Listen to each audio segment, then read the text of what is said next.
আসসালামু আলাইকুম। মিলিয়ারা simple lifestyle থেকে আপনাদের সবাইকে স্বাগত জানাই। আজকে আমি একটা নতুন রেসিপি নিয়ে চলে এলাম, যা অনেকের কাছে এখনো অজানা। আর আমার আজকের রেসিপি যদি আপনাদের কাছে ভালো লেগে থাকে, প্লিজ লাইক, কমেন্ট এবং শেয়ার করে দিবেন। আর সাবস্ক্রাইব করতে ভুলবেন না কিন্তু। আমি চলে যাচ্ছি মূল রেসিপিতে। আজকে আমি পুঁই শাক, কচু আর চিংড়ি মাছ রান্না করব। আর এই রান্নাটা কিভাবে করব সেটাই দেখাবো আপনাদের। আমি প্রথমে পুঁই শাকগুলো ছোট ছোট টুকরো করে কেটে উপরে ছিলকাটা ছিলে নিয়েছি। আর পুঁই শাকের পাতাগুলো 2 টুকরা করে নিয়েছি। আর কচুগুলো ভালোভাবে ছিলে নিয়েছি। ছিলে সবগুলো ধুয়ে নিয়েছি ভালোভাবে পরিষ্কার করে। আর এখানে নিয়েছি আমি দেশি চিংড়ি মাছ। চিংড়ি মাছটা খুব ভালোভাবে ধুয়ে নিয়েছি পরিষ্কার করে। আর চুলার উপরে আমি একটা কড়াই বসিয়ে দিয়েছি। কড়াইটা গরম হয়ে গেলে তারপর আমি তেল দিয়ে দিয়েছি, সাদা তেল। আর তেলটা গরম হয়ে গেলে আমি তেলের ভিতরে 1/2 চা চামচ লবণ আর 1/2 চা চামচ হলুদের গুঁড়া দিয়ে দিলাম। আর এর ভিতরে আমি কচুগুলো দিয়ে দিলাম। দেখেন, কচুগুলো এখন আমি নেড়ে চেড়ে খুব ভালোভাবে ভেজে নিব। কচুর উপরে যে একটা পিছলে পিছলে ভাব থাকে, এটা থাকবে না। আমি খুব ভালোভাবে শুকনা করে ভেজে নিয়েছি। দেখেন, একদম শুকনা শুকনা করে এই পিছলে ভাবটা থাকবে না, এইভাবে আমি সুন্দর করে ভেজে নিয়েছি। এখন আমি কচুগুলো উঠিয়ে রাখবো একটা পাত্রে। কচুগুলো উঠিয়ে কচু ভাজা যে তেল আছে, এই তেলের ভিতরে আমি 1 চিমটি পরিমাণ হলুদ আর 1 চিমটি লবণ দিয়ে দিলাম। আর এর ভিতরে আমি চিংড়ি মাছটা দিয়ে দিব। চিংড়ি মাছগুলো একটু ভালোভাবে ভেজে নিব নেড়ে চেড়ে।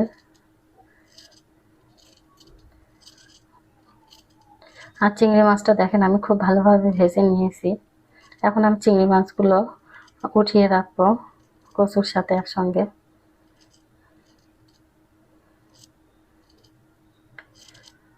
চিংড়ি মাছগুলো উঠিয়ে রেখে এই কড়াইতে আমি, এখন তো আর তেল নেই, এখন আমি কিছুটা পরিমাণে সাদা তেল দিয়ে দিব রান্নার জন্য একবারে। আর এই তেলটা আমি খুব ভালোভাবে গরম করে নিব। তেলটা গরম হয়ে গেলে আমি এখানে বড় সাইজের একটা পেঁয়াজ কেটে দিয়ে দিলাম। দেখেন, পেঁয়াজটা দিয়ে আমি একটু নেড়ে চেড়ে ভাজা ভাজা করে নিব একটু। দেখেন, আমি পেঁয়াজটা এইরকম ভাবে ভাজা ভাজা করে নিয়েছি। আর এখন আমি এই পেঁয়াজের ভিতরে 1 চা চামচ হলুদের গুঁড়া দিয়ে দিব। আর হলুদের গুঁড়াটা দেওয়ার পর আমি কয়েক সেকেন্ডের ভিতরে সাথে সাথে নেড়েই আমি পানিটা দিয়ে দিব, না হলে হলুদটা বেশি পুড়ে গেলে তিতো হয়ে যাবে তরকারিটা। তো আমি সাথে সাথে পানি দিয়ে দিয়েছি। দেখেন, পানিটা দিয়ে এখন আমি বাকি মশলাগুলো দিয়ে দিব। এখানে আমি 1 চা চামচ ধনিয়া গুঁড়া দিব।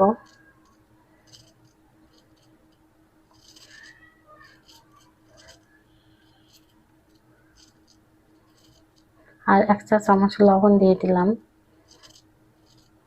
আর আমি এখানে 10-12টা কাঁচামরিচ দিয়ে দিলাম। সবগুলো একটু নেড়ে চেড়ে নিব। আর আমি এখানে জিরা গুঁড়া দিয়ে দিব 1 চিমটি পরিমাণে।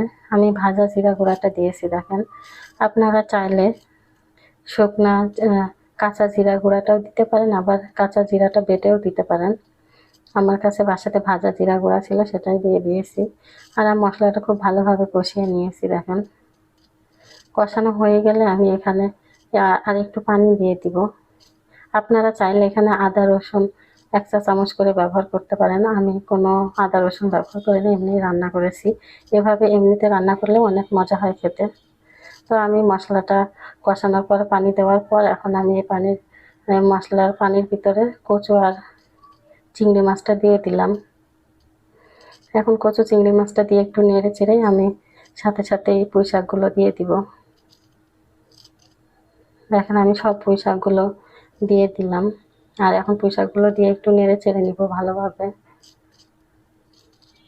সবগুলো একটু নাড়াচাড়া করে নিয়ে আমি ঢাকনা দিয়ে ঢেকে দিব।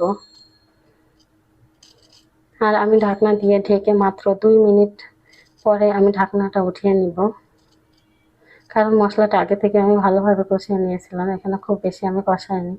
ওই কারণে 2 মিনিট পরে আমি ঢাকনাটা উঠিয়ে একটু খুব ভালোভাবে নেড়ে চেড়ে নিব সবগুলো একসঙ্গে। নেড়ে চেড়ে নিয়ে আমি এখানে 2 বাটি পরিমাণ পানি দিয়ে দিব একবারে সিদ্ধর জন্য। পুঁই শাক আর কচুটা সিদ্ধ করার জন্য একবারে পানি দিয়ে দিলাম। আমি 2 বাটি পানি দিয়েছি, দেখেন এই পরিমাণে। আর পুঁই শাকটা কচুটা সিদ্ধ হতে কিন্তু খুব একটা বেশি দেরি হওয়ার কথা না, তাই আমি এই পরিমাণে পানি দিলাম, বেশি পানি দিই নাই। এখন আমি ঢাকনা দিয়ে ঢেকে দিব। ঢাকনা দিয়ে ঢেকে আমি দেখেন আবার ফিরে এলাম। 10 মিনিট পর আমি ফিরে এলাম।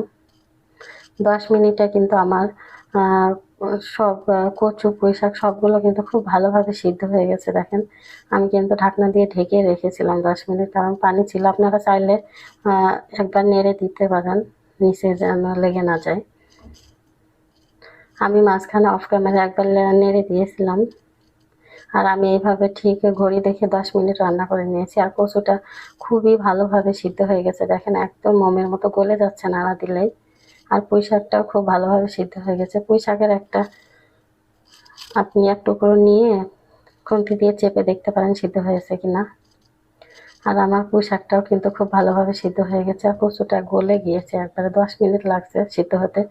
আপনাদের কাছে হয়তো 10 মিনিটের জায়গায় 15 মিনিট বা তার বেশিও লাগতে পারে বা কমও লাগতে পারে। মানে কচুটা কীরকম ভালো খারাপ সেই হিসাবে কম বেশি লাগতে পারে।